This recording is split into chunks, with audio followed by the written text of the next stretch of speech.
all bets are off as to where public opinion is going to go. And I think that, Charles is someone who can be criticised and challenged.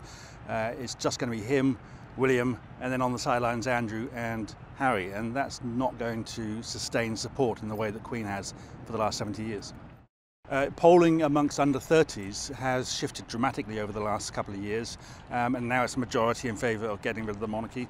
And I think that increasingly people are going to see that it is completely out of touch with the rest of the world. And as far as our campaign is concerned, our big job is to keep highlighting the issues and showing people that this isn't the monarchy you thought it was, and that once the Queen's gone, you're probably going to want to think again about continuing with King Charles.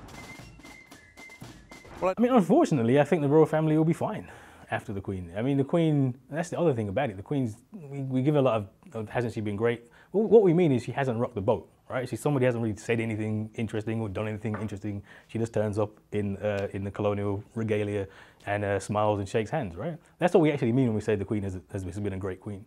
And that's actually part of the fears with her son, right? That he's a bit more political. Maybe he'll start to do more things, maybe he'll start to interfere.